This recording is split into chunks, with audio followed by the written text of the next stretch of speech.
Vamos entrando, pessoal.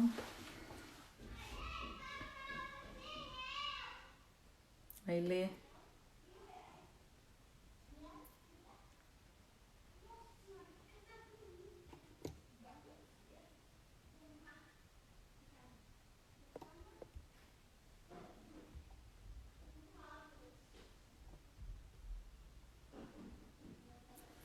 Tô enviando aqui pra Jaque mais uma live que a gente tá começando aí. Essa é a live que a gente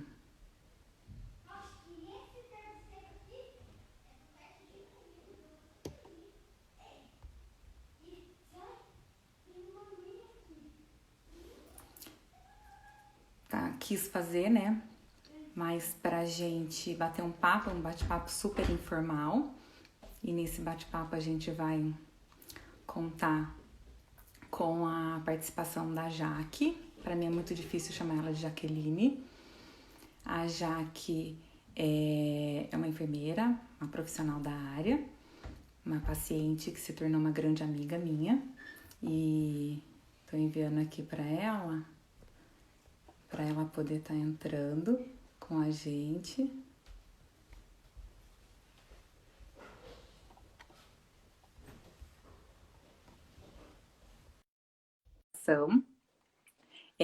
Esse mês é o mês mundial de conscientização. Oi! Oi! Tudo bem? Tudo jóia? Tudo, doutora. Então, tá bem. Tava apresentando um pouquinho você, tô falando que essa é uma live que a gente vai fazer um bate-papo super informal pra gente, além de ser um mês mundial de conscientização, né, da infertilidade, é um mês que a gente tenta levar esse assunto mais à tona, com mais informações para os pacientes. E hoje a gente está finalizando com esse grande encontro. Estava falando um pouquinho de você, né? Que a gente já se conhece há muito tempo atrás. Acho que desde que eu vim para Mogi Guaçu, né, Jaque? Já, faz tempo, né? A Jaque trabalhou na Santa Casa, no São Francisco, agora trabalha em Jaguariúna. E eu acho que desde que eu vim para cá, você começou a passar comigo, né? Doutora, já faz um tempinho, né? Faz Desde um quando a tempinho. gente começou. Um encontro antigo, né?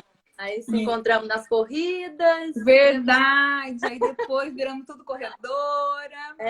Né? Depois é um grande momento. Plenamente mãe. Ó. Né? E o intuito desse bate-papo, eu estava falando com o pessoal antes de você entrar, o intuito desse bate-papo, Jaque, é a gente mostrar que é possível, né? Como é possível. E aqui a gente está aqui mais para compartilhar um pouquinho. Eu, particularmente, hoje, eu quero compartilhar um pouquinho da minha experiência como mulher, como profissional e como mãe, né? E a Jaque também vai poder mostrar um pouquinho dessa experiência dela como profissional, como mulher, como guerreira e como mãe, né? Isso. Tem bastante gente entrando já, acho que a gente já pode até começar.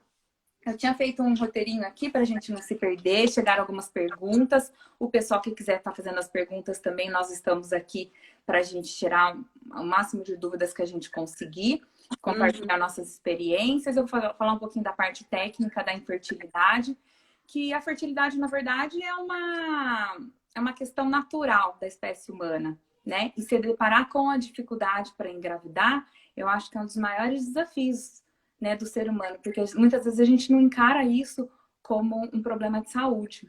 A gente encara isso como às vezes até como uma vergonha, né? Os homens, às vezes, eles encaram esse processo como um processo que às vezes pode denegrir, né, a imagem deles como homem, como genitor, né? Então, acho que é um assunto, assim, muito delicado, às vezes mexe com muitas feridas, né? E eu quero trazer para vocês, porque como hoje em dia, graças a Deus, a minha prática, né, do consultório, é o meu dia a dia de consultório, a gente se depara com vários enfrentamentos, né? Desde as indicações de tratamento, desde a falta de motivação do casal, né? Ah, você está tentando engravidar? Não, mas que método que você usa para evitar a gravidez? Não, a gente não usa nada. Bom, não usa nada, mas tem quanto tempo que não usa nada? Então, tem muitos casais que, assim, eles escondem para si mesmo, que já estão tentando há muito tempo e que não estão conseguindo, e como que vão encarar aquele problema, né? E falando um pouquinho, né, da fertilização in vitro, né, que seria o nosso principal ponto aqui, a fertilização in vitro é uma fertilização, a fecundação que vai acontecer no laboratório. A gente vai unir, né, o óvulo com o espermatozoide no laboratório e já colocar o embrião pronto dentro do útero. E as suas principais indicações seriam para fatores masculinos graves, aquele homem que ejacula menos de 5 milhões de espermatozoides, né, no ejaculado, no espermograma, ou para aquelas mulheres que têm obstrução tubária. Então, seriam as duas indicações mais clássicas da fertilização in vitro. Mas, depois de um certo tempo de tentativas, a gente sabe que um casal que tenta engravidar espontaneamente, depois de 12 meses, se não conseguiu, provavelmente aquele casal está com alguma dificuldade. Algumas dificuldades, alguns problemas são corrigíveis, outros problemas a gente consegue, às vezes, melhorar um pouco a taxa, mas muitas vezes, às vezes, um insucesso gestacional. Então, acho que é muito importante para quem está acompanhando a gente, para quem precisa de receber essa informação, são duas coisas. Tenho problema para engravidar. Esse problema eu consigo resolver e vou engravidar? Ou esse problema eu não consigo resolver? Ou a resolução pode ainda implicar num tempo maior para eu conseguir uma gestação? Né? Eu acho que esse é o principal ponto. E outra coisa, eu não consigo engravidar. Por qual motivo, né, Jaque? Muitas vezes... A Jaque, ela me passou a perna um tempo também. Ela ficou rodando de consultório em consultório. Depois ela chegou e me falou tudo. Por quê? Porque às vezes a gente quer encontrar de um médico a solução. Muitas mulheres querem encontrar, querem ouvir da boca de um médico: olha, você não precisa de tratamento, você vai engravidar em casa, né? A resposta que todo mundo quer: nós vamos engravidar em casa. E, infelizmente, muitas vezes essa resposta a gente não pode oferecer para o casal. Então, acho que é muito importante. Tem dificuldade para engravidar, a causa da infertilidade é sabida, você conhece, você sabe por que não engravida. Então, muitas mulheres vêm hoje no consultório e me falam: olha, tem escalhamaço de exame. Tá, mas por que você não engravida? Não sei. Não, então a gente tem que descobrir. Porque a gente só vai saber se a sua causa é tratável ou não se a gente descobrir a causa, né? Então, esse é o principal ponto que eu queria que todo mundo já tivesse com isso resolvido e saber encontrar as respostas que te deixam confortáveis, né? Muitas vezes não é a resposta que a gente quer encontrar, mas que te deixa... Não, estou consciente de que o meu problema é esse. E não de ficar se enganando. Ai, não consigo engravidar, mas o médico falou isso, e se ficar se enganando. Não, eu tenho um problema, tenho uma dificuldade, meu problema é esse, né? Tem alguns casos, sim, de infertilidade sem causa aparente. Nesses casos, às vezes a gente não encontra um problema, né, objetivo, o problema é esse, o problema é que você tem obstrução tubária, o problema é o fator masculino, o problema é que você tem endometriose. Mas às vezes um fator masculino daqui leve, um fator feminino ali, um fator ovulatório. Então, às vezes a gente tem que concluir que, olha, as causas são essas. Então, isso vira um novelo de lã e representa um problema muito pior, né? E outras causas que a gente indica a fertilização in vitro são justamente isso. O tempo que a mulher está tentando engravidar. Porque a gente sabe que o tempo hoje, gente, ele é muito ingrato para a gente. Principalmente para nós, mulheres. Né? A Jaque, se eu não me engano, começou a tentar engravidar antes dos 30, não foi, Jaque? Foi 4 anos, né? Desde quando eu casei, foi 4 anos de tentativa e...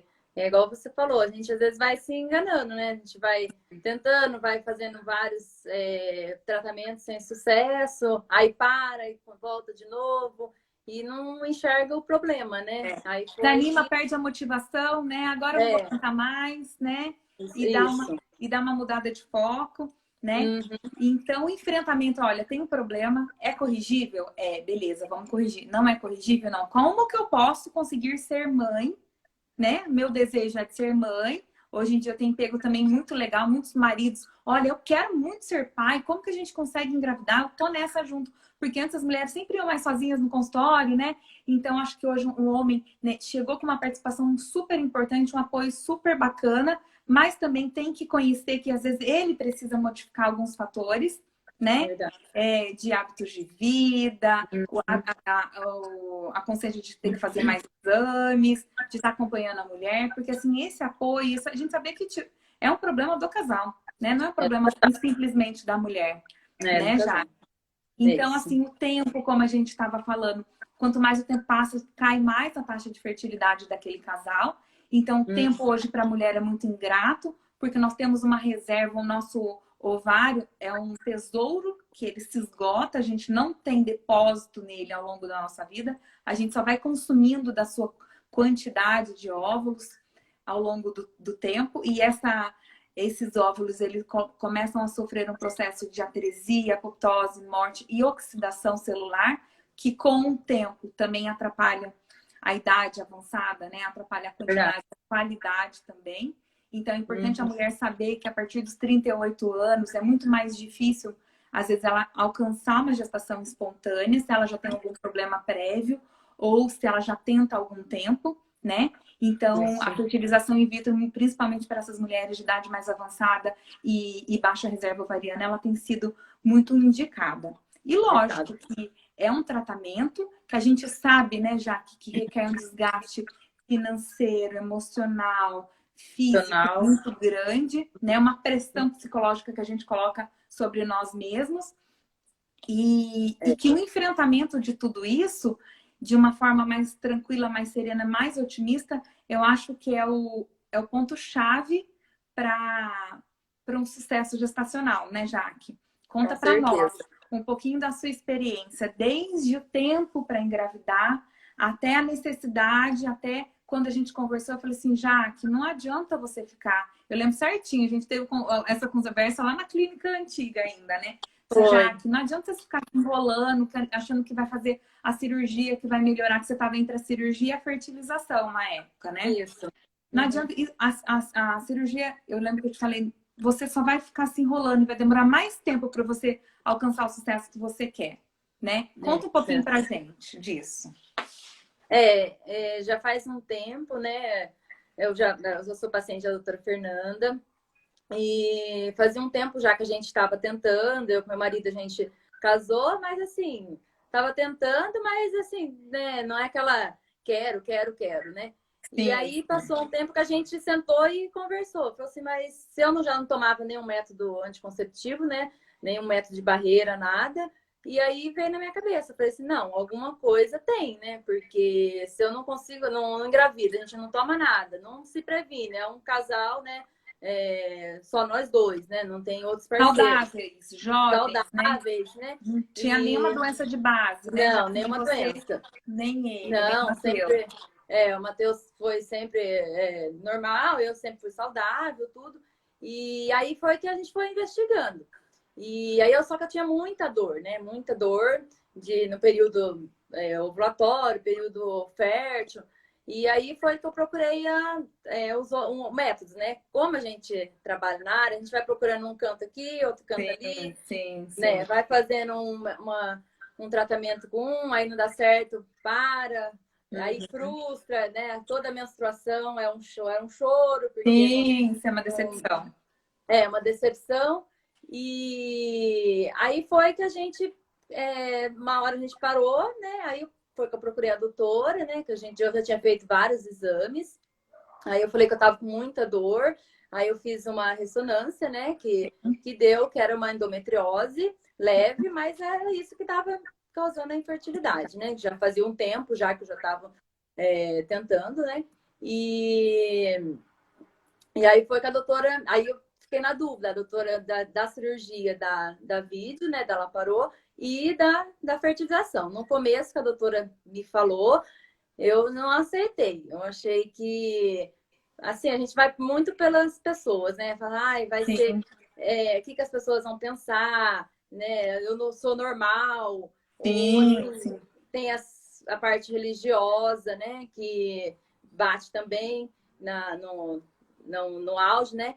E aí eu fiquei pensativa. Aí foi o que você falou. Não adianta você ficar enrolando, porque ainda eu lembro que você falou, você está na idade alvo. Né? Acho que na época eu tinha 33 anos, né? Estava bem no auge. Aí foi que a gente começou. Aí a gente tentou, eu com o Matheus, né? Que é igual que você falou, é um problema do casal, né? É um casal que tem que decidir. Resolver. Aí a gente tentou resolver, aí a gente sentou, conversou, colocou tudo né? Tanto de a parte financeira, psicológica, porque não é fácil. Sim. É uma coisa que requer muito, é tudo horário certinho, é tudo, Disciplina. Disciplina. E aí foi que a gente começou a fazer os outros exames, né, que faltava, e a gente partiu para a fertilização in vitro. Mas assim, o diagnóstico em si dói. Eu acho que é um diagnóstico assim que você fala assim, nossa, eu não sou normal, tenho um problema. E o meu sonho, como sempre foi um sonho ser mãe, né? E eu queria engravidar de qualquer jeito. Então, Claro. foi a fertilização para mim, foi, né, a conversa em si, né? Foi bem acolhedora. Eu, assim, no começo não aceitei, fui resistente, mas depois foi fluindo, né, Ô, doutora? Jaque, eu acho que às vezes a gente, profissional da área da saúde, às vezes a gente fica mais resistente, né? Porque às vezes a gente vê tantas outras alternativas, né? A medicina hoje em dia, graças a Deus, é tão evoluída que eu falo assim, às vezes a gente fica encontrando outras alternativas, sendo que o problema, a solução está na nossa frente, né? É verdade. É verdade. E eu acho que na época, eu acho que você nem estava sabendo que eu já estava fazendo aqui em Mogi Guaçu, né? Na época, não sabia. Eu lembro que você tinha comentado comigo uma vez que a gente foi correr, que você estava fazendo a especialização. E aí eu lembro como uma vez que a gente foi correr, aí você me falou, e aí, nada? E o bebê? Aí até que eu comentei com você, falei, doutora, nada. Aí você falou assim, vai no meu consultório, Jaque, vamos lá, a gente vai conversar e ver o melhor tratamento para fazer. Foi que aí eu procurei, né? Que eu tinha parado, fiquei um tempo, né, fugindo de você. Fugia de mim nas corridas, gente. Fugia de mim. Fugia. Não queria me ver, não. Não. Mas é bem assim. E eu vou te contar outro fato, porque às vezes as pacientes somem, depois de uns 2 anos elas aparecem. Às vezes eu encontro com elas na rua esses dias mesmo. Esses dias não, antes da pandemia, né? Encontrei com uma paciente, nossa, aquela fulana, eu sempre olho na barriga pra ver se tá grávida, né? Aí elas cortam volta de mim. Cortam volta de mim, que não querem nem encontrar, porque assim, associa. Eu hoje entendo. Às vezes a gente associa a pessoa aquela parte aquela ferida da gente. Que toca, onde toca a ferida. Então é nessa ferida que eu quero tocar de vocês e de quem tá precisando de receber essa informação hoje. Por quê? Gente, a gente tem o diagnóstico de um câncer.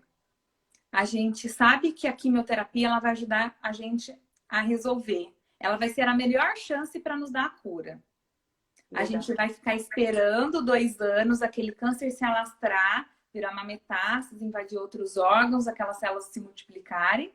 Ou a gente vai enfrentar aquele tratamento que pode nos oferecer a melhor chance de cura, né? Hoje em dia eu comparo muito a infertilidade com tratamento oncológico. Por quê? Eu também sou católica, e fazer para mim reprodução hoje é um desafio às vezes entre ciência e religião. Mas em muitas pessoas, muitos casais, eu escuto, olha, não é de Deus. Como não é de Deus, se Deus permitiu que a ciência evoluísse tanto, né? Como não é de Deus, se Deus permitiu a união das células no ambiente de laboratório, a gente conseguir enxergar que aquele embrião dentro do útero, no melhor embrião, no melhor útero, pode trazer a felicidade para o casal.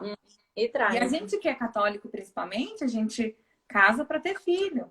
Né? E se a gente tem uma dificuldade, hoje em dia, eu já conversei umas vezes com os religiosos, cheguei a conversar até com o padre, por causa dessa questão religiosa mesmo. Né? Então, assim, esse enfrentamento, essa ferida que fica ali ardida há muito tempo, todo mês que vem a menstruação, gente, conheço, tenho problema, vou enfrentar esse problema, eu quero muito, eu desejo muito de ser mãe, porque hoje eu falei para um casal assim, vocês querem realmente ser pai e mãe? Porque às vezes depende da vontade também do casal. A gente está tentando, a gente não consegue e fica se vitimizando com não consigo. O quanto vocês querem enfrentar isso? Porque hoje a fertilização in vitro, para uma grande maioria dos casais que têm dificuldade de engravidar, é a maior chance, se não para alguns, a única chance deles conseguirem a maternidade e a paternidade. Então, É acho que verdade. esse enfrentamento de coração aberto, mas passa por fases, sim. E muitas vezes eu converso com os casais. Enfrente isso, absorva isso, enfrente e esteja preparada no seu melhor momento, lógico, sem perder muito tempo em algumas situações, para você enfrentar o tratamento. Porque muitas Isso. vezes enfrentar numa época que a gente está muito atormentado, com o estado psicológico muito abalado, às vezes com algum problema familiar, isso às vezes não vai ser o meu melhor momento. Não. E outra coisa que eu sempre falo, Jaque, eu acho que você até acabou fazendo isso também. A gente compartilhar muito do nosso sofrimento com outras É. pessoas. A Uhum. infertilidade gera um impacto social muito grande, porque hoje em dia a Com sociedade certeza. casou, não vai ter filho, não vai ter filho, não vai ter filho, não vai ter filho. Então, muitos casais se isolam socialmente justamente para se esconder daquele problema. E às vezes se isolam até da família, porque a cobrança é É muito verdade. grande, né? É, Então, às vezes, quando a gente está passando por um processo de fertilização e a gente compartilha essa história com muita gente, a cobrança é maior. é, Todo mundo fica esperando, e aí, e aí, e aí? E às isso aí eu vezes aprendi. aquele negativo, aquela espera, aquela angústia, te gera um sentimento de piedade, né? E eu acho que É, o ser humano deve ter piedade pelo outro. Então, assim, o você se fortalecer numa fé que você tenha, na sua união conjugal, aliado com, né, com bastante otimismo e esperança, eu acho que são as melhores receitas. Se existe alguma receita, com né, já? certeza. Eu É, acho que são o melhor alicerce para o enfrentamento da fertilização in vitro, né? com certeza. E por quê? Porque quando a gente compartilha com muita gente, às vezes tem paciente que vai, uma semana ela vai fazer ultrassom com a mãe, outra semana com a cunhada, outra semana com a vizinha. Eu disse, gente, tá todo mundo sabendo o processo que aquele casal tá passando, né? Isso é E todo verdade. mundo fica na expectativa, já basta a nossa expectativa individual, Porque já conjugal. é uma tensão, né, em cima da gente. A gente já se fica, né, pressionada, né? Já é uma ansiedade. E Exato. você compartilhar com... Eu vivi isso, né? Então, assim, a primeira tentativa, no começo eu compartilhei com algumas pessoas e depois, na segunda tentativa, eu me parei um pouco. Falei assim, não, Recolheu, eu vou... recolheu. recolhi um pouco. Eu falei assim, não vou contar, nem, na verdade, nem no meu serviço ficaram sabendo, ninguém, né? Mas foi a minha irmã, né, que estava sempre comigo. Porque, assim, por dizer, não que as Você pessoas... precisa de Acho que a alguém para gente... desabafar também, né? Porque é difícil pensar com a pessoa, possa pensar mal, desejar o mal nessa parte para Exato, outra. É exato, mais, igual exato, você falou, tem um peso muito grande, né? exato. É, você compartilhar com várias pessoas. Então, acho que tudo tem seu momento, né? E tudo vai ter seu momento de contar, né? Exato, exato. E aí, falando um pouquinho, né, desse amadurecimento, né? Eu acho que muitas vezes o tempo, a espera, exige um amadurecimento nosso, pessoal mesmo, nós como É verdade. mulheres, né? É verdade. Como mães, porque assim, pra gente ser mãe, a gente sabe que não é fácil, né, Jaque? Ainda mais a gente que precisa trabalhar fora, precisa deixar a criança com outra pessoa, né? De uma certa forma, acabar terceirizando um pouco. Então, é difícil também, né? É, Então, eu acho que às vezes todo esse processo é um processo de amadurecimento da pessoa, do casal, da mulher, do homem. Então, eu acho que todos esses passos, esse tempo, essa espera, essa expectativa também, assim, exige um amadurecimento, uma intimidade ali que muitas vezes acaba se estreitando. E a gente é vê, às verdade. vezes, o casal como era no começo do tratamento, o casal como era no final, você vê que até o olhar muitas vezes se Então, torna olha, diferente, né? amadurece muito, Porque a nossa. cumplicidade É, assim, é só quem passou que sabe, né, já. só quem passou que sabe. E aí, falando um pouquinho da fertilização in vitro e as suas fases, a gente vai dividir a fertilização in vitro, né? Dessa fase pré, que a gente acabou de comentar, da fase do estímulo ovariano. Então, o que a gente vai fazer? A gente vai estimular aquela mulher a produzir o máximo de óvulos que ela consiga, através da ingestão, aplicação de injeções, que a própria paciente mesmo faz em casa, com horário pré-determinado, com protocolo pré-determinado por nós, especialistas na área. Cada mulher vai ter um protocolo de estímulo diferente. Eu, particularmente, não tenho uma receita de bolo para todas as mulheres. Por isso que os exames prévios são importantes para a gente avaliar o melhor momento para começar o tratamento, né? Não só com suplementação de vitaminas, mas muitas vezes a gente tem que fazer alguns ajustes no ritmo, na qualidade de vida do casal e até uns ajustes hormonais para iniciar o tratamento no melhor momento e para esse estímulo ser bem responsivo, né? Para a paciente responder com uma média de óvulos que a gente está naquela expectativa. Então, quando a gente vai começar o tratamento e a gente personaliza, individualiza cada caso, a gente já tem uma expectativa média de óvulos que aquela paciente vai conseguir produzir. E através desse estímulo das aplicações diárias, o estímulo dura entre 10 e 12 dias, mais ou menos. E essas aplicações são feitas diariamente. É como se fosse uma aplicação de insulina, né, Jaque? Isso. Para a Jaque foi super fácil, super tranquilo, mas você vai comentar um pouquinho para a gente como que foi essa fase da aplicação, a dor e o impacto, a injeção engorda, não engorda, da estria. Conta para as mulheres que estão querendo escutar isso de você.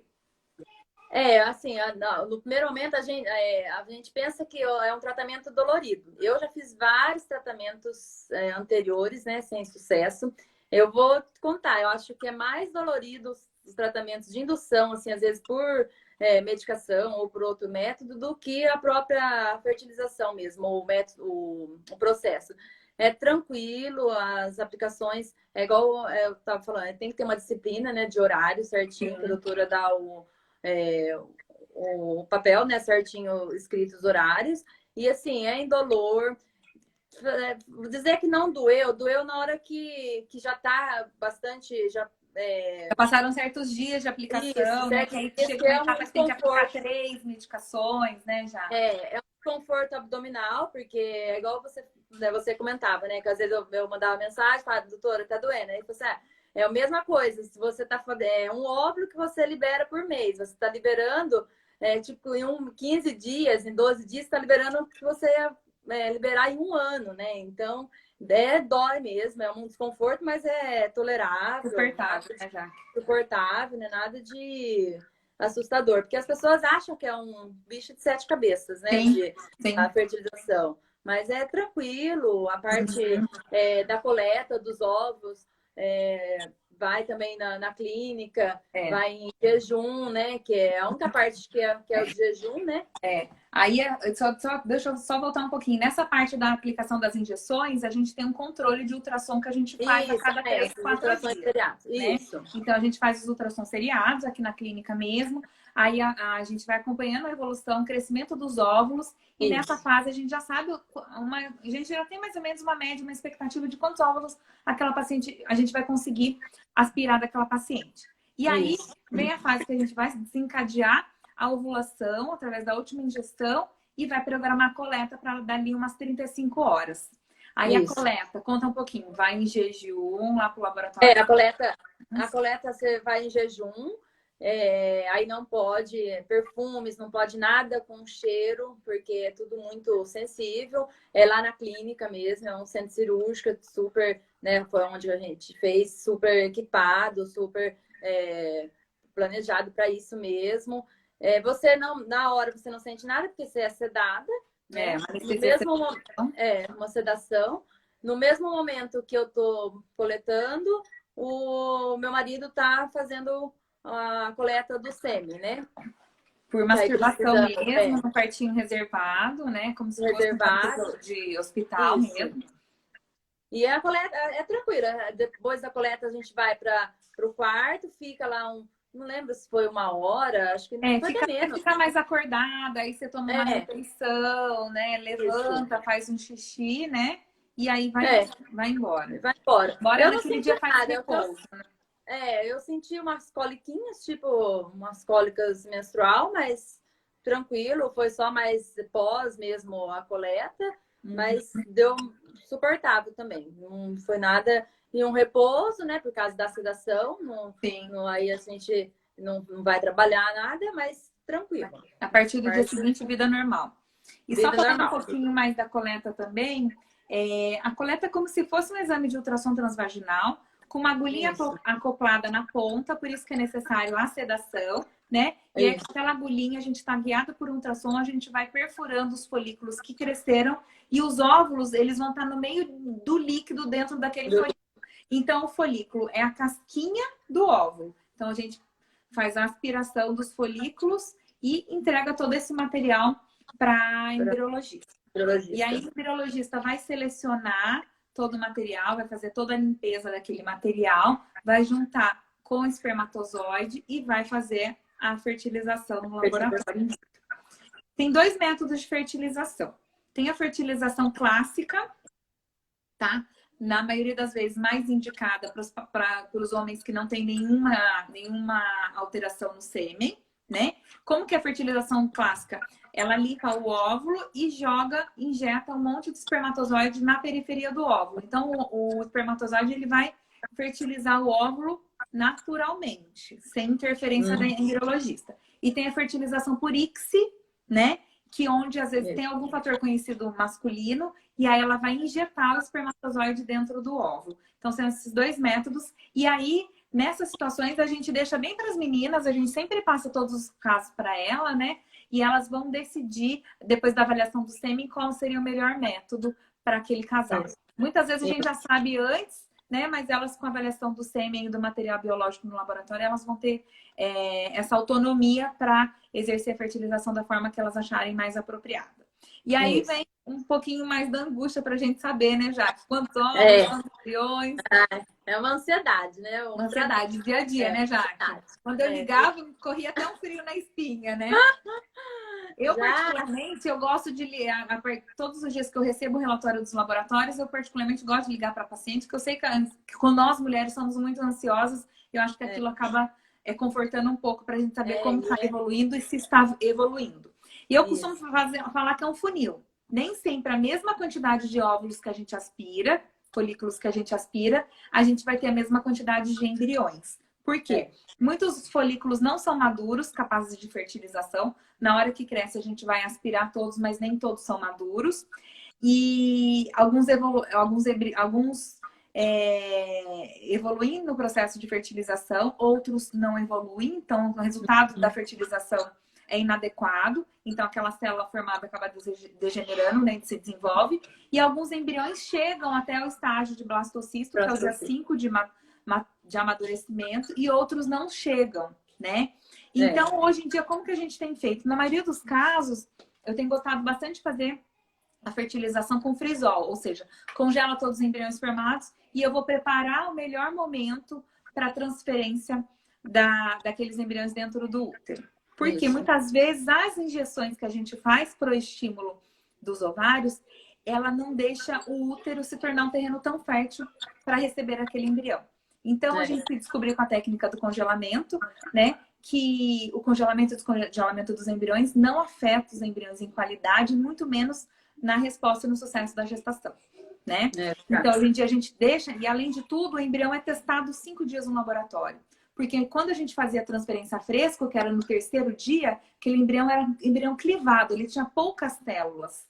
Quando o embrião chega ao estágio de blastocisto, esses 2 dias a mais é suficiente para aquele embrião, para aquela célula embrionária ter passado por mais um processo de prova, de amadurecimento e de potência mesmo, celular. Então, é um embrião mais pronto, um embrião mais maduro, um embrião mais testado, é um embrião que muitas vezes tem mais sucesso gestacional. Então, hoje em dia, a gente congela tudo e depois prepara o útero para o melhor momento da transferência, né?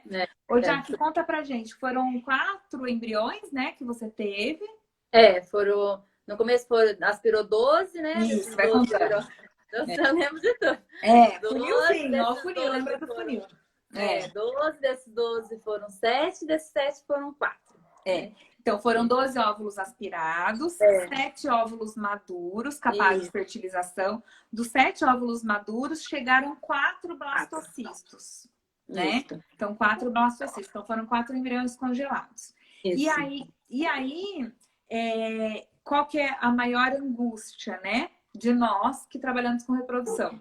Qual é o melhor momento para transferir o melhor embrião, né? Além da gente fazer aquela decisão de quantos embriões transferir, né? Então, até 30 anos a gente pode transferir 1, de 30 a 35, 2, de 35 a 39, 3, e mais de 40 anos a gente pode transferir 4 embriões, né? Nossa, 4 embriões é que a mulher com mais de 40 anos, ela tem uma chance gestacional menor, e se ela tiver 3 ou mais embriões, acreditava-se mais no passado, que quanto mais embriões ela tivesse, a gente sabe que às vezes os embriões da mulher de mais idade não é um embrião de muita qualidade, às vezes a gente aumenta mais a chance daquela mulher engravidar. Hoje em dia, a gente tem pensado nisso com muito mais cautela, tá? Eu nunca transferi mais que 2 embriões. E até no último ano, eu tenho convencido bastante as pacientes a fazer transferências de embrião único. Por quê? Pelos riscos, já que trabalhou muito tempo em UTI neonatal, sabe os riscos de uma gestação gemelar, né, Jaque? Por mais que é lindo, uma gravidez só, já resolve tudo de uma vez. Mas a gente sabe o risco de uma gestação gemelar e prematuridade, bebê na UTI, o próprio risco na gravidez, né? Então, a gente prefere hoje em dia a transferência de embrião único. Isso. Tá? Gente, eu tô arriscando super uma live hoje de casa sozinha, meu marido de plantão, então as crianças estão fazendo algumas intervenções aqui, eu tô tentando dar uma driblada, né? E aí, a Jaque fez a primeira transferência com 2, né? Isso, foi. Com 2. Que a gente fez, esperou, né? A gente esperou menstruar no próximo ciclo, né? Que a gente transferiu. Aí foi 2, né? Isso. Aí a gente preparou o endométrio. Nesse momento da transferência, a gente vai fazer um preparo endometrial para colocar aquele embrião precioso no melhor útero, né? No seu melhor momento. Então, a gente faz uma avaliação ultrassonográfica, a gente avalia como que está o crescimento do endométrio naquele ciclo, né? A gente coleta um exame para saber se aquele endométrio está respondendo àquela fase, né? Do ciclo, coleta uns exames de sangue e depois a gente começa o preparo com mais ou menos 120 horas da progesterona até programar a transferência, né? E aí conta, Jaque. Transferência. A transferência é super tranquila. Transferência não tem sedação, paciente acordado no mesmo local onde foi feita a coleta. Não tem sedação, a posição vai alimentar, sem jejum. Não precisa. O desconforto é a bexiga cheia. Confortavelmente, né? Confortavelmente. Eu bebi muita água. Não explodindo, né, Jaque? Não explodindo. Mas é tranquilo, nossa, sem dor. E é uma coisa, é muito lindo, né, de você ver. Parece que você tá, é muito nítido, né? É tudo guiado por ultrassom, você vê, eles conferem certinho, a embriologista passa para a doutora, né? Quantos embriões, confere os nomes do casal. É super seguro, procedimento indolor. Super tranquilo, rápido, muito rápido. E a gente entra com um catéterzinho pelo isso. Então, a necessidade da bexiga estar cheia, que a bexiga está na frente do útero, então ela coloca o útero numa posição de mais fácil a entrada do catéter, a passagem do catéter. Então a gente coloca um catéterzinho indolor. E aí, com esse catéterzinho, é o catéter guia, ele não está carregado com embrião, é só para fazer o túnel, para a gente passar o catéter principal, que na hora que a gente passou pelo túnel, a gente avisa o embriologista, olha, ok. E aí a gente entra com o catéter principal, e aí onde o casal vai conseguindo acompanhar pelo ultrassom, e aí a gente deposita os embriões, ou o embrião, ou os embriões lá no fundo uterino, né? Isso. Tranquilo. E aí, aquela expectativa, né? A paciente fica um pouquinho deitada, a gente tem uma conversa ali, depois vai embora para casa e a gente sabe que o repouso naquele momento não potencializa o sucesso gestacional, né? Depois de muitos estudos, muitas evidências científicas, não provam pra gente que o repouso vai melhorar o sucesso. Então, aquela paciente, ela não precisa ficar deitada 10, 12 dias até fazer o exame de HCG, né? O beta-HCG para confirmar se está grávida ou não. Isso. E aí, depois, esse tempo de espera que eu acho que é o mais angustiante, né? Não sei se é o mais ou menos, né? Que são tantas etapas e cada etapa a gente vai conseguindo fazer, né? Todo o processo de amadurecimento também, né, Jaque? E eu, geralmente, eu não tenho hábito de colocar as pacientes em repouso. Aí eu não costumo falar para as pacientes fazerem repouso, né? Eu acho que elas devem manter os hábitos que eles deixam confortáveis, né? Porque a gente já tem conhecimento que o repouso não vai melhorar É uma chance, mas a paciente tem que estar confortável no dia a dia dela, né? Então, eu já atendi pacientes que faziam encaixotamento de caixas, pegavam muito peso, elas não se sentiam confortáveis fazendo aquele trabalho. Então, a gente vai conversar e individualizar cada caso, né? Lógico que a paciente não vai sair dali, ficar fazendo jump, corrida, nem exercício de alto impacto. E muitas vezes também a gente proscreve até relação justamente por causa das aplicações que tem que ficar aplicando os óvulos vaginais, né?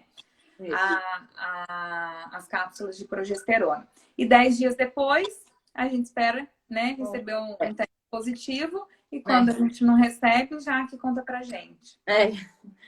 Eu acho que é um dos medos do tratamento, é isso, né? As pessoas acham também que vai dar sempre 100%, né? 100% vai dar certo. Então, na primeira tentativa, a gente fez, foi tranquilo, tudo, só que no beta, né? No resultado do beta, não implantou, né? Deu um negativo. É um baque, viu? A doutora lembra, nossa, foi um baque. Para mim foi... A gente se sente culpada, né? A gente se sente frustrada, principalmente culpada. Acho que eu fiquei mais com medo de eu ter feito alguma coisa errada, desse sonho nunca chegar para mim. Eu fiquei muito mal. Mas aí a gente sentou, né, doutora? Conversou e programamos uma nova tentativa, né? Mas é um baque. O negativo acho que é... E as falhas de implantação, esse negativo para o paciente, para nós médicos, é uma falha de implantação. Essa falha de implantação vai remeter a gente a duas questões: endométrio e embrião, útero e embrião. Então, não engravidou porque o embrião era um embrião de má qualidade, ou porque eu tenho algum problema nesse útero que não foi identificado em nenhum exame, ou que, às vezes, a janela de implantação a gente fez o cálculo errado. E para a gente otimizar essa janela de implantação, atualmente a gente tem um exame que se chama ERA. E esse exame a gente vai fazer como se fosse uma biópsia daquele útero para avaliar se aquele é o melhor momento para a gente estar realizando a transferência, né? E eu e a Jaque, a gente conversou bastante, né? Não é mandatório de fazer esse exame, porque no caso da Jaque a gente tinha afastado tantas outras causas, né? E o endométrio era um endométrio que não fornecia nenhum sinal de nenhum outro tipo de alteração. A gente provavelmente ficaria com a causa embrionária, mas como a pulga fica atrás da orelha, a gente acabou resolvendo e a Jaque fez esse exame que se chama ERA, né, Jaque?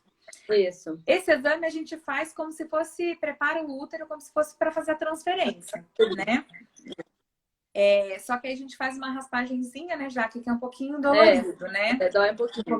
Incomoda um pouquinho. Como se fosse coletar o exame ginecológico, passa o step, passa um cateterzinho, e esse catéter a gente já aspira aquela parede do útero e vai mandar para análise no laboratório de genética para ver se aquele útero é receptivo. Ou seja, se a transferência que a gente realizou e deu negativo, era o melhor momento para a gente transferir. Ou não, se aquele endométrio não estava totalmente preparado, ou se aquele endométrio estava pós-receptivo, ou seja, passou um pouquinho do momento. Então, com isso, a gente otimiza essa janela de implantação. Então, a gente faz o cálculo através das horas do melhor momento para se realizar a transferência. Na maioria das vezes, às vezes, a gente tem leve ajuste da janela, foi no seu caso, né, já a gente otimizou para 120 horas, é um cálculo médio, que a gente colocou 120 mais 3, se eu não me engano, né? Foi. Foi até uma conversa que a gente teve com o embriologista, e nesses casos, gente, de falha de implantação, é muito interessante. A conversa que você tem, confiança que você tem o médico que te acompanha, e o diálogo entre médico, paciente e laboratório, né? E nessa etapa eu lembro que a Mari, embriologista lá do FIVMED, ela teve um fator que para mim foi essencial. E até a gente já tinha começado a preparar o endométrio da Jaque um pouquinho antes, depois que a gente tinha feito ERA. E aí ela me deu um toque, eu falei para a Jaque, olha, a Mari trouxe essa novidade pra gente. Vamos cancelar esse ciclo. Ela com tudo esquematizadinho, férias, tudo certo, né, Jaque? Começou a chorar. Eu falei assim, nossa, ela vai desistir agora. E aí foi onde a gente otimizou essa janela por causa do momento, né? Dos dias e do momento que eu já tinha começado a usar progesterona, senão a gente tinha que ter que fazer uma transferência de madrugada, ia ser a maior confusão, né? Isso. E aí a gente otimizou mais essa janela depois dessa conversa, desse diálogo que a gente tem com o embriologista, e ele nos falou do melhor momento para colocar aquele embrião naquele útero, e foi quando a gente fez a transferência e finalmente o beta positivo, né? Amém. Graças a Deus. Ai, foi lindo, Conta né? da emoção do positivo. Ah, é maravilhoso, né? Você não acredita, você fica em estado de... Não acredita, não acredita. Como diz a doutora, eu ia fazer beta até a neném nascer. Não, ela tava com 10 semanas fazendo beta ainda. Eu falei assim, não, chega, já tá aí, é sua, seu bebê, não tem jeito mais. Ela fazia um beta por semana, depois que ela soube que estava grávida. De tanto negativo que ela fez, né? Aí depois você queria fazer muitos positivos, né, já? Queria fazer muito positivo. Ai, meu Deus. Mas Ai, é uma vitória. Eu acho que é um alívio para o paciente, parece que você tira um peso, né? Porque a gente, durante o tratamento, eu acho que a gente deve passar por muitas impressões que nós é que somos o problema.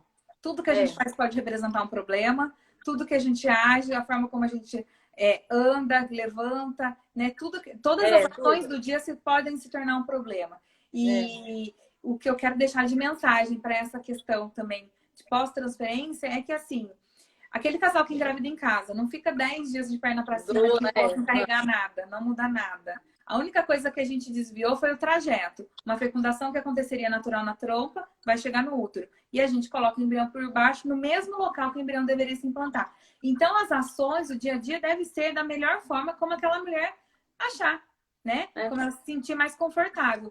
Mas não que esteja, porque a Jaque fez mais repouso ou não fez, se trabalhou, se não trabalhou, se fez exercício, se não fez. Então, assim, a gente tem que tomar as ações que nos deixem mais confortáveis. Confortável, né? O resultado vem. É verdade. Então, é legal de deixar de mensagem não só essa questão do repouso, o sucesso na fertilização in vitro, ele varia muito de casal, né? De idade, de tempo de tentativa. Em média, no FIV-MED, no último ano, a gente teve uma taxa de sucesso de gestação de 60% a 70%, né? Então, é uma taxa boa, é uma taxa excelente. É um laboratório que trabalha sempre criteriosamente com seus cultivos, com os meios, com o pessoal sempre bem treinado. Isso é legal de ter a confiança no laboratório, né, que o pessoal vai fazer o tratamento, né, conhecer, ter a oportunidade de conhecer. E aí a gente consegue confiar mais, né? É verdade, acreditar e confiar. Porque o tratamento todo, eu acho que é uma entrega e uma confiança. Se você está pronta para enfrentar esse desafio, se esse é o motivo, né? Porque você tem lutado, é o sonho que você quer conquistar, busque um profissional que você confie, busque uma clínica que você acha que pode te oferecer os melhores resultados, né? Busque respostas para os seus questionamentos, porque eu sempre costumo falar, e aí, mais perguntas, né? Porque a cabeça fica turbilhando, né? Turbilhando de coisas. E às vezes a gente, né, esquece, sempre fala, vai anotando, depois pode me chamar para a gente conversar, tudo tal. Volta aqui com o marido. Eu sempre falo, volta com o marido, porque às vezes a gente esquece de uma coisa e o marido lembrou. Né? Ou então a gente não entendeu direito porque estava no auge da emoção de uma notícia, mas o marido conseguiu captar. Então eu sempre falo, vem com o marido, traz o marido. Porque assim, o acolhimento do casal é importante. E na transferência é legal a gente falar, né, já que o marido fica acompanhando, né? O marido ou uma pessoa que você tem confiança para estar naquele momento, né? Fica lá os dois ali juntos naquela fé, naquela esperança e naquele otimismo que a gente joga aquela luzinha lá dentro do útero e a gente só espera positivos. Né? Muito gratificante. Eu acho assim, igual você falou, acho que a confiança mesmo no profissional. Você sabe, né, que eu sou grata a você eternamente. Obrigada. Foi um prazer fazer o seu tratamento. Então, e assim, é uma confiança mesmo no profissional que você está fazendo o tratamento, na clínica, né, que é bem conceituado, nos profissionais que trabalham lá e no acolhimento mesmo. Acho que, né, mexe muito com a gente, né? Na hora muitos casais, você vai na clínica, você vê que o problema não é só você que tem esse problema, né? Sim, Muitas sim, sim. pessoas, Aqui você encontra muitas pessoas no mesmo muito, universo que você. Porque quando a muito, gente muito. passa pela infertilidade, a gente fala assim, não, só a gente que tem problema. Só a gente que não engravida, porque todo mundo aparece grávida Todo nesse mundo, momento. Todo mundo engravida, menos a gente. todo mundo engravida. E aí você vê que é um leque mesmo, que não é só você que tem esse problema. Então, acho que a gente tem que entregar nas mãos de Deus, tem que ter fé, né? A fé, acho que é o auge de tudo. E na medicina, acho que tem que entregar na medicina e no profissional que é capacitado para isso mesmo. E o sonho, né? Se você tem um sonho, acho que de ser mãe, né? No caso que eu tinha, você tem que correr atrás. Tem que correr atrás, tem que se tratar e tem que ver o melhor tratamento, né? Que dá certo. E deu, né? E deu, tá aí. É Tá aí a dela, é Liz. dela. A Liz nasceu de. Traz ela aqui, mãe. A Liz nasceu com quase 40, né, Jaque? Foi Liz...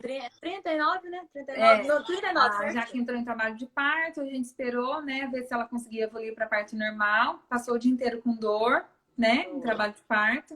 Aí chegamos, te avaliei de manhã, te avaliei no meio da tarde, aí chegou de tardezinha, eu falei assim, Jaque, não vai evoluir. Fizemos uma cesárea, foi a melhor decisão que nós fizemos. Né? Foi muito emocionante. Foi. Meu amor. Oh, meu Deus! Ai, que delícia! Olha meu braço cocista, que lindinho. Não, Ai, Deus abençoe. não é emocionante, doutora? Deus abençoe.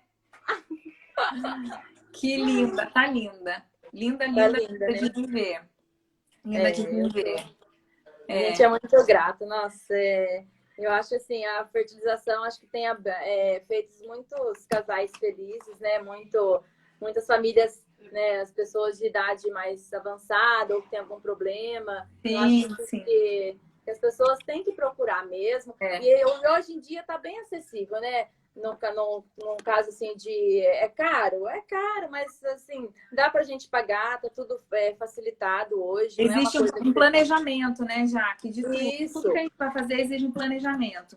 Então, hoje em dia, algumas clínicas têm alguns programas de fertilização com custo reduzido, né, para ser mais acessível a todo tipo de casal, com todo tipo de orçamento. Então, a gente tem um programa lá no FivMed também, que se chama Via Fiv. Então, entrando em contato lá, eles vão te passar a documentação. Então, é exigido geralmente documentações para a gente fazer, para o financeiro do laboratório fazer a avaliação, né? E tem alguns programas com custo reduzido, não só da parte laboratorial, mas da parte de medicamentos também. Então, acho que a busca de um sonho só depende da gente dar o primeiro passo. Fala assim, se a gente for chegar do outro lado do rio, a gente pode ir nadando, pode ir a remo, pode construir uma ponte, um viaduto. Não importa a forma como que a gente vai chegar. O importante é chegar. Então, a mensagem que eu queria deixar para todo mundo aqui que tem a vontade de ser mãe, que está passando por essa angústia, né, de não conseguir engravidar, o enfrentamento do tratamento, é acreditar e ter fé. E enfrentar de coração aberto, né? Eu vou responder algumas perguntas aqui, Jaque, porque eu acho que a gente já está chegando no nosso tempo. A idade de limítrofe para fazer a fertilização in vitro. Isso depende de cada casal, porque algumas mulheres têm uma diminuição da reserva ovariana mais precocemente, outras mulheres mais tardiamente. Em média, 42 anos, né? A depender se aquela mulher tem a capacidade de produzir óvulos ou não. Né? Outro modo de fertilização in vitro para as mulheres de mais idade é a fertilização in vitro com óvulos doados. Os óvulos são doados por pacientes jovens, mulheres jovens, rígidas, com controle super rigoroso e critérios para aquela doação. E aí aquela mulher que não consegue mais produzir óvulos ou não tem os ovários ou por algum outro problema, ou idade mais avançada, às vezes tem que se recorrer à ovodoação. E é um tratamento muito lindo de ser feito também. Então, a gente vai fazer a fertilização do óvulo da doadora com o sêmen do marido e transferir no útero da mulher, né? Então, tem essa questão, né, de aceitar essa situação. Aceitar. Mas eu acho que eu conheço muitas mulheres que foram mães por ovo doação e eu falo assim, gente, as crianças acabam se parecendo com a mãe, porque tem uma coisa hoje que se chama epigenética, que é o seu útero que vai alimentar e vai fornecer todos os nutrientes para aquele embrião, para aquele feto. E aquele feto não sobrevive sem seu útero. Então, a questão genética é um simples detalhe. Passa a ser um simples detalhe. Mas tudo depende do enfrentamento, da conversa, da necessidade, da indicação, enfim. Então, a idade limítrofe, mais ou menos, seria entre 40 e 42 anos.